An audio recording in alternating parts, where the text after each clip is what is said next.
So welcome back to the second part of chapter 1, and we left off talking about humanistic approach, talking about Carl Rogers and Maslow. And Maslow, it was hierarchy of needs and trying to reach the pinnacle, trying to, as people would move through stages of needs being met, finally self-actualization would be at the top, which Maslow felt like just a handful or a small amount of people would reach. And for him, he was biased with that because he felt like it was people that were Caucasian and male and European for the most part. Now today we know that it doesn't really matter in terms of gender. It doesn't matter in terms of ethnicity. There are all types of people that become self-actualized. We might think of somebody like Nelson Mandela or Mother Teresa or individuals of that that have done those incredible things that have maybe reached that pinnacle. So cognitive approach is another approach emphasizing mental processes involved in knowing how we direct attention, perceive, remember, think, solve problems. This is an example here. Cognitive psychologists want to know how we solve math problems, why we remember some things only a short period of time, and other things for a lifetime. They look at where we have distortions in our thinking. Is our thinking accurate? And cognitive behavioral psychologists that work in the clinical realm will often help people identify what their distortions are and then how to change those distortions so they have more accurate thinking, which will help us better perceive others and intentions of others and understand where we're sometimes misguided in our thinking and how that can kind of change the way we behave. Evolutionary approach, we mentioned this: adaptation, reproduction, natural selection, borrowing from theory that was established early in the functional approach. It says human beings originally evolved a long time ago, a very different environment than we occupy today. Survivors were those who were most able to endure extreme, difficult circumstances, struggling to find food, avoid predators, create social groups. David Buss argues that evolution molds our physical features, such as body and shape. It also influences our decision-making, level of aggressiveness, fears, mating patterns. Thus, evolutionary psychologists say that we are, in a way, we are traceable to problems early humans face in adapting to their environments. Yeah, I mean, does this apply today? Do we have things that go way back that have been passed on from generation to generation that are evolutionary based that affect our levels of aggression or our levels of adapting? Does this hold up today? And evolutionary psychologists believe it does. The sociocultural approach, this has been, I think, underestimated in the past and not looked at enough. Focus on comparisons across countries, ethnic and cultural groups, examination of the ways in which social and cultural environments influence behavior. This is important today, and like I said, I think it was left out. Freud's theory left it out. Other theorists and early pioneers didn't look at our culture and our areas that we grow up in, our families, our towns, our communities. How does the culture of those groups affect the way we think, the way we behave? We believe it does have an influence, and we'll look at these approaches later on in this textbook a whole lot more. So this has some information on summing it up, and there's a video clip here that comes from Charlie Bit My Finger YouTube clip. Some of y'all have seen it, but it's worth watching again and taking a look at those questions below when you get a chance to do. Please do.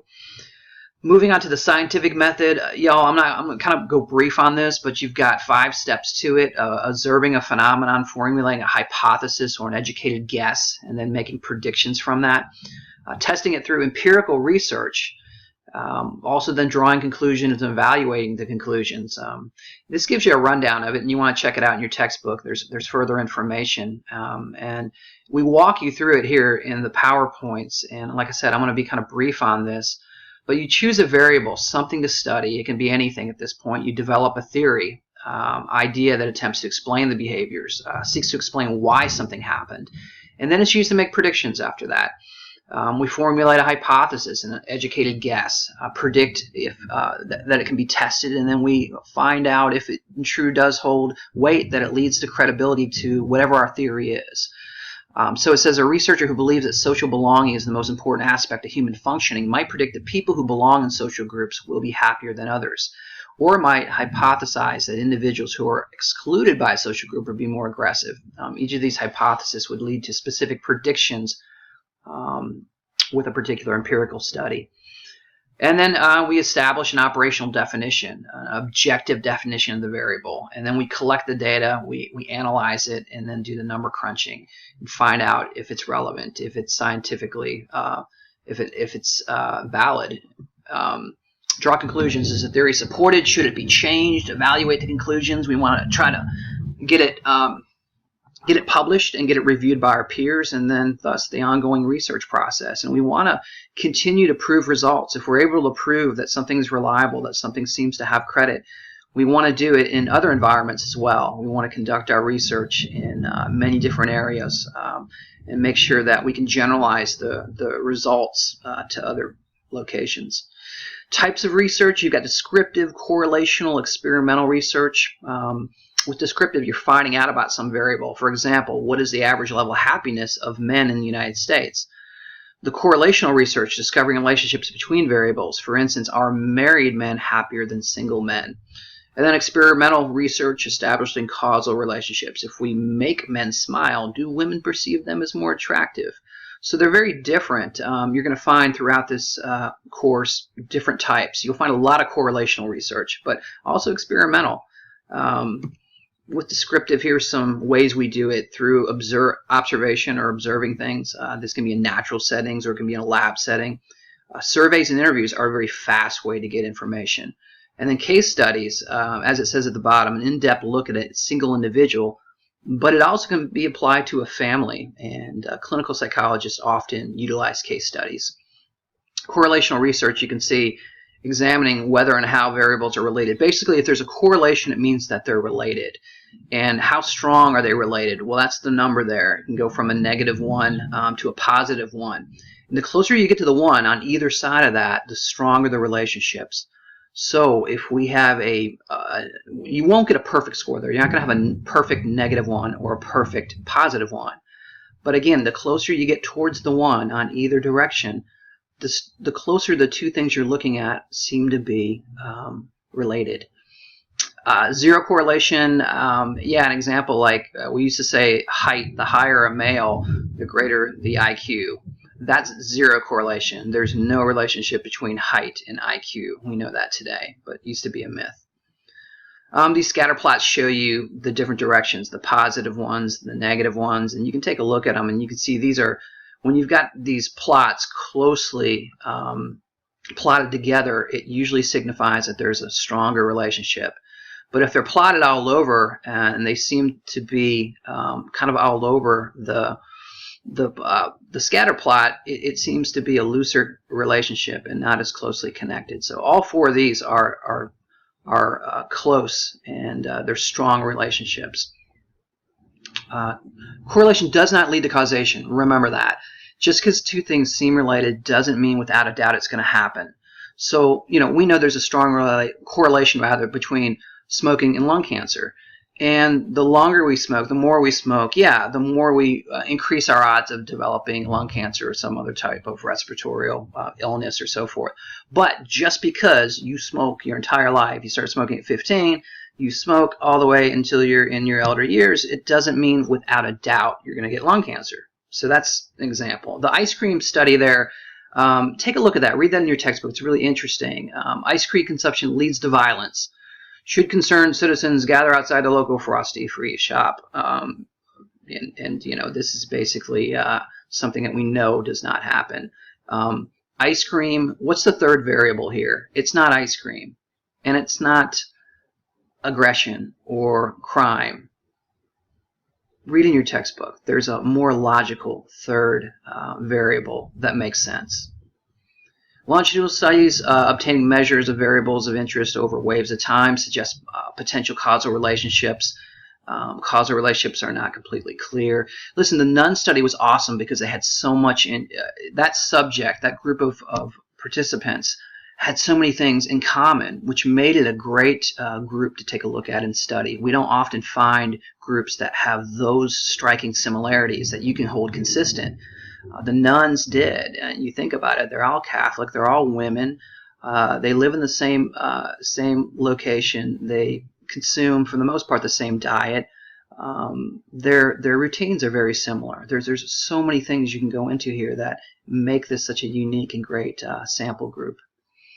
Experimental research, determining whether causal relationships exist between variables. In the experiment, we manipulate one or more variables that are believed to influence some of the variables, and we use random assignment. Researchers assign participants to groups by chance. Random assignment is really important in doing experimental research, so we can better generalize the results. I'm going to move on, you guys, to something that experimental bias, demand characteristics, research bias. Listen, any of the aspects of study that communicates to participants how the experimenter wants them to behave, we don't want to influence them. We don't want our biases to come across to influence that group. So we want to try to eliminate that. Placebo effect is kind of like the sugar tablet. You know, you give people a sugar tablet and tell them that that's actually a great antidepressant, and chances are people will actually get better on it. But the placebo effect will fade. If the real medication will outlive it, and placebo effect does wear off. But it's a powerful effect. Double blind, we both go in blind. The researcher and the participants don't know what the study's about. There's population random samples. I'm going to kind of move on, you guys. Laboratory settings versus naturalistic observation. Listen, we can control things in a lab, and we can manipulate things well in a lab, but we don't always get authentic behavior. Where naturalistic observation, we get authentic behavior but lack the control. So research is done in both of these locations, and they both have their pros and cons.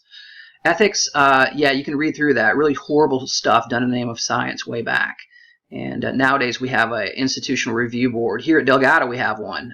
We don't do a lot of research, but if we do, we have to run it by the IRB board, and they have to be involved in the process. You have to check in with them. There's a lot of checks and balances through the IRB process. Some of the guidelines from American Psychological Association. Informed consent. Yeah, you must know what you're getting into, and you have to sign off on that. So participants must read. They must be aware of the risk, what their participation will entail. That's an important thing. Confidentiality, we got to keep your name private. We can't leak it to anybody, and you have to know that there's no risk. Even in research publications, we will leave your name out. You need to know that.